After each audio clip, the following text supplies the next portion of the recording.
Ninja clans of Japan, secret warrior societies hidden in the shadows. Close your eyes and imagine a figure dressed entirely in black. He moves like a ghost through a moonlit castle. He throws a handful of metal stars, shuriken, into a guard's throat. He disappears in a puff of smoke, leaving nothing behind but a whispered legend. This is the ninja of movies, video games, and comic books. A shadow assassin, a master of invisibility, a one-man army who can walk through walls and vanish into thin air. But here is the truth that will shatter everything you think you know. Real ninjas, the historical shinobi of feudal Japan, almost never wore black. They did not throw ninja stars as their primary weapon. They could not disappear in a puff of smoke. And they were not always solo assassins lurking in the darkness. In fact, the real ninja was something far more fascinating and far more human. They were farmers. They were merchants. They were Buddhist monks. They were your neighbors. And for over 400 years, these secret warrior societies shaped the destiny of Japan from the shadows, toppling warlords, stealing state secrets, and inventing the art of asymmetric warfare centuries before anyone coined the term special forces. Today, we are going to strip away the Hollywood magic and uncover the true history of the ninja clans. We will travel to the remote mountain villages of Iga and Koga, where ninjutsu was born. We will decode ancient manuals filled with recipes for invisible ink, sleeping gas, and exploding bamboo. And we will meet the real men and women who risked everything to become ghosts. Because the truth about ninjas is not less amazing than the fiction, it is actually more terrifying. Hidden in the shadows, the ninja clans are waiting. Let us find them. To understand the ninja, you have to forget everything you have seen in movies. The black costume is the first myth to die. Real ninjas could not afford to look like ninjas. If a guard saw a man in a black hooded suit sneaking through a castle, he would raise the alarm immediately. So what did ninjas actually wear? They wore the clothes of ordinary people. Farmers, priests, merchants, wandering performers. A ninja might be disguised as a Buddhist monk with a shaved head and a begging bowl. He would walk right past the guards, into the castle, and then, when no one was looking, he would poison the warlord's tea. Another ninja might dress as a traveling medicine seller, his hidden blades tucked inside his wooden cart. The most famous disguise was the Yamabushi, the mountain ascetic. These were holy men who lived in the wilderness, wore strange robes and hoods, and were believed to have magical powers. No one questioned a Yamabushi. They were everywhere, and many of them were ninjas. So if you want to spot a real ninja, do not look for black pajamas. Look for the man who blends in so perfectly that you forget he was ever there. That is the true art of invisibility. Not becoming invisible, becoming forgettable. The word ninja itself is a mystery. In Japanese, there are two readings for the same characters, shinobi and ninja. The full term is shinobi no mono, which means one who endures, or one who steals away. The root word shinobu has a beautiful double meaning. It can mean to hide or to endure in secret, but it can also mean to persevere through suffering.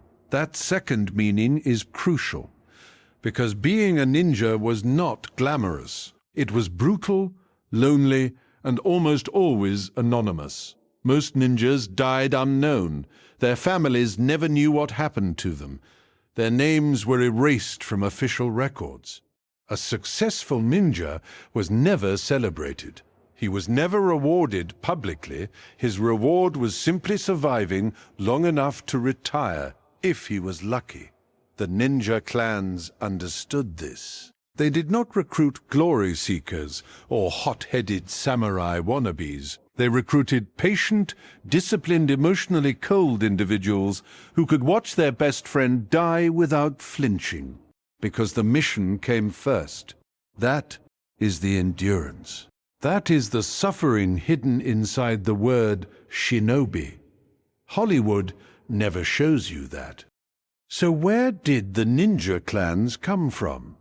Their origins are shrouded in legend, but historians have pieced together a likely story.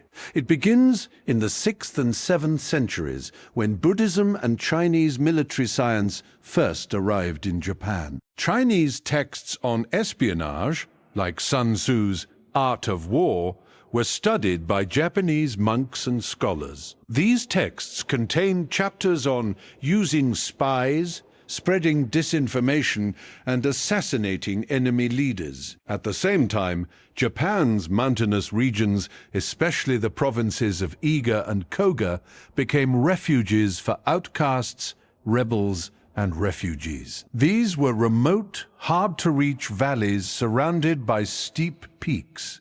The central government could not control them. Local warlords fought each other constantly, and the farmers of Iga and Koga had to develop unconventional methods to survive.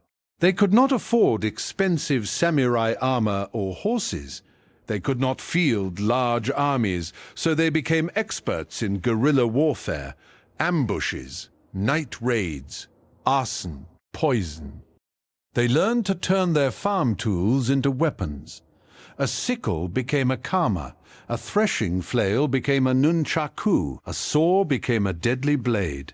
By the 12th century, the warriors of Iga and Koga had developed a complete system of unorthodox combat. They called it ninjutsu, the art of endurance, and they organized themselves into family-based clans: the Hattori clan, the Fujibayashi clan, the Momochi clan.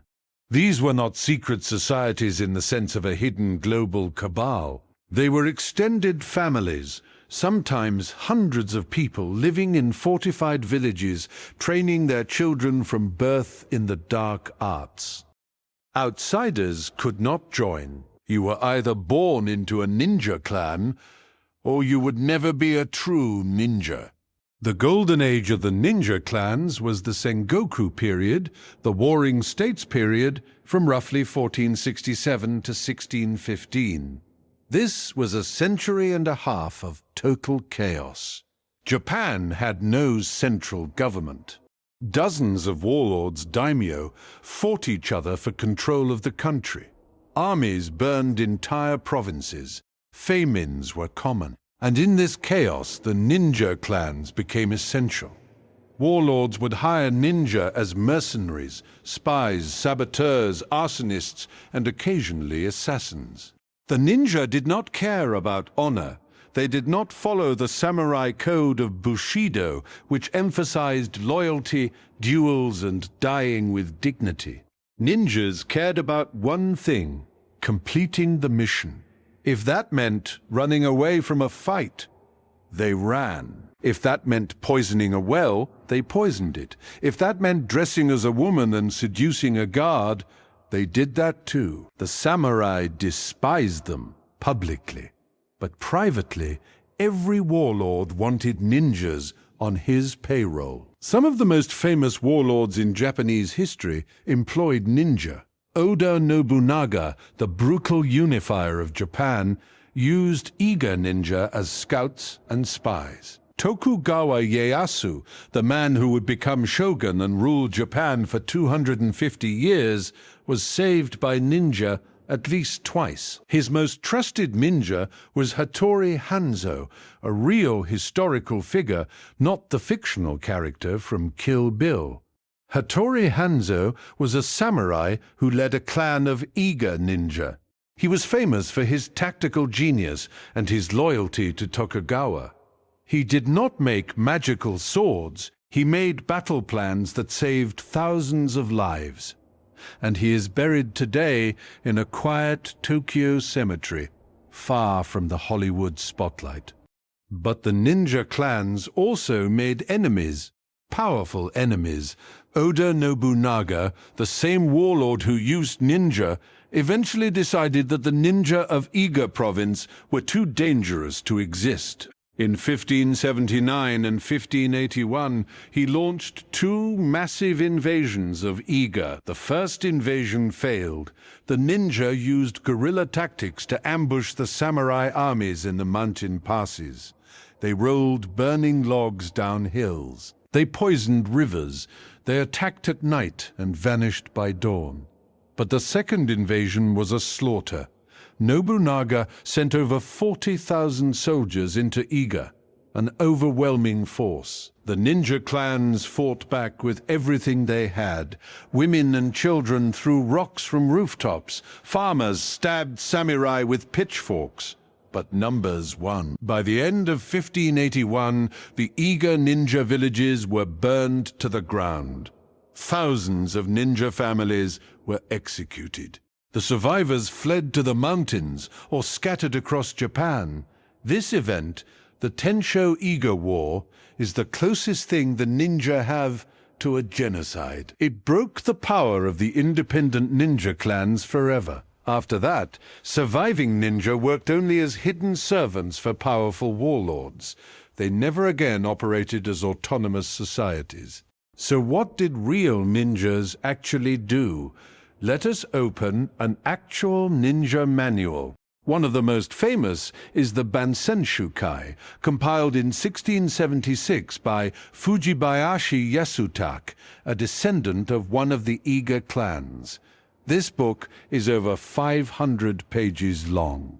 It contains no magic spells, no instructions for walking through walls. Instead, it contains practical, cold-blooded advice on how to infiltrate castles, gather intelligence, and destroy enemy supplies. The manual divides ninja skills into two categories: positive skills, those that help the enemy destroy themselves, and negative skills, those that directly harm the enemy. Under positive skills, you find things like how to spread rumors that a warlord is planning to betray his allies, how to burn a rice storehouse without being detected, how to release a warlord's horses from their stables on the night before a battle.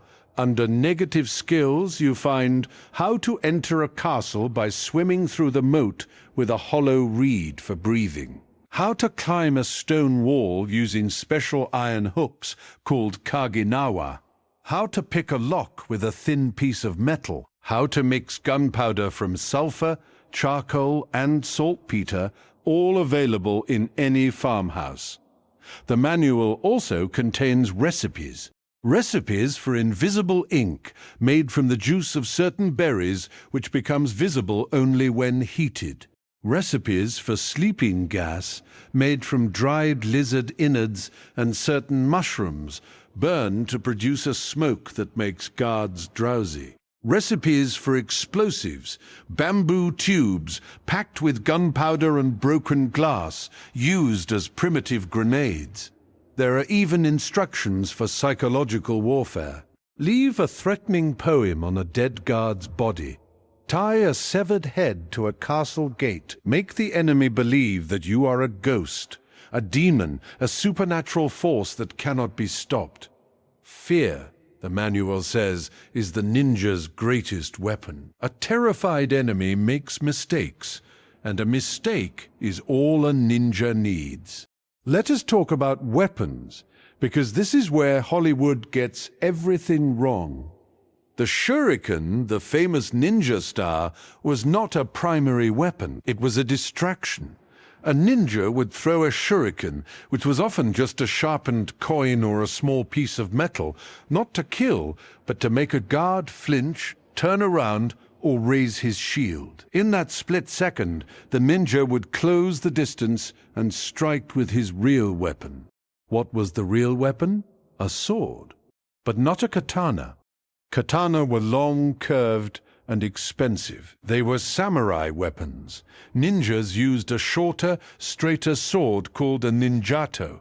The ninjato had a square guard and a blade that was often rusty or unpolished. It did not need to be beautiful. It needed to be functional. A ninja could use the scabbard of a ninjato as a breathing tube for underwater swimming. He could use the guard as a step to climb walls. He could remove the handle and use it as a hidden dagger. The ninjato was a tool, not a symbol of honor. Other common ninja weapons included the kusarigama, a sickle attached to a weighted chain used to trap an enemy's sword. The blowgun, used to shoot poisoned darts. The teko kagi, iron claws worn on the hands and feet for climbing. And perhaps the most terrifying weapon, simple farm tools. A sharpened bamboo stake, a hoe with a filed edge, a rake with poisoned tines. The ninja could kill you with anything. That was the point. Now we come to the most controversial question. Did ninjas actually assassinate people? The answer is yes, but much less often than movies suggest. Assassination was risky. It drew attention, it created martyrs. Most warlords preferred intelligence gathering, sabotage, and psychological warfare. A stolen battle plan was worth more than a dead general.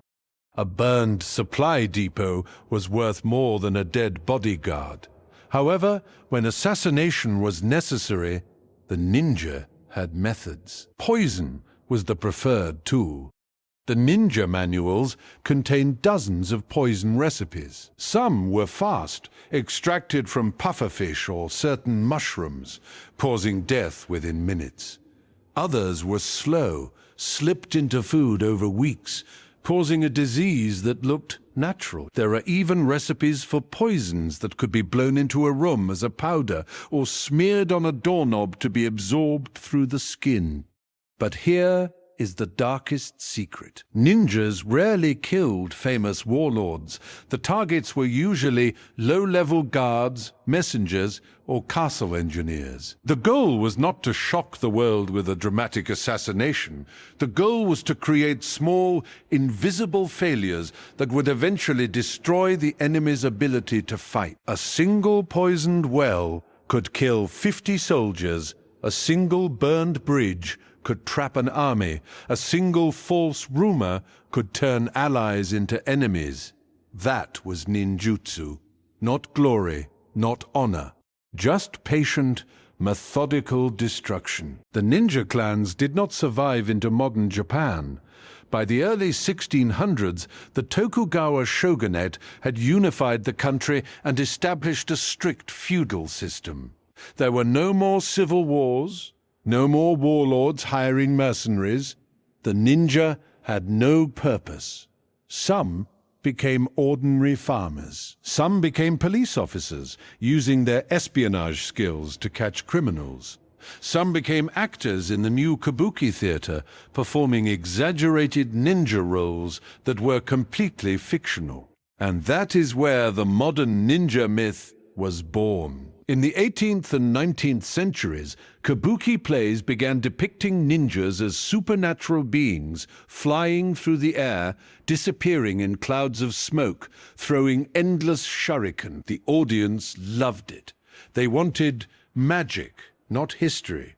So the real ninja, the patient farmer spy who poisoned wells and burned bridges, was forgotten, replaced by a cartoon. Then, in the 20th century, movies and video games took the kabuki ninja and amplified him into a superhero. Ninjas could now walk on water. They could clone themselves. They could defeat 100 samurai with their bare hands. The real ninja, the exhausted, terrified, anonymous man hiding in a ditch outside a castle, praying that the guards would not see him, vanished from popular memory. But he never vanished from history. Today, you can visit the Iga-Ryu Ninja Museum in the mountains of Mie Prefecture, Japan. You can walk through a reconstructed ninja house with its hidden trapdoors, revolving walls, and sword-hiding floorboards. You can see real ninja tools, the grappling hooks, the blowguns, the rusty ninjato. You can watch a demonstration of shuriken throwing. And if you are very quiet, you can almost feel the presence of the men and women who once lived here, the mothers who taught their children to walk without making a sound, the fathers who came home with blood under their fingernails and never explained why, the grandmothers who knew 100 ways to kill a man with a knitting needle. They are gone now. Their clans are broken. Their secrets are written in manuals that few people can read. But the shadows they once inhabited are still there. And every time you see a black-clad figure in a movie leaping across a moonlit rooftop, remember, that is not a ninja. That is a ghost. The real ninja is standing behind you, disguised as your neighbor, and you would never know it until it was too late. Hidden in the shadows, waiting, enduring. That is the true story of the ninja clans of Japan, secret warrior societies who proved over and over that the sharpest weapon is not a sword, it is a mind that refuses to be seen.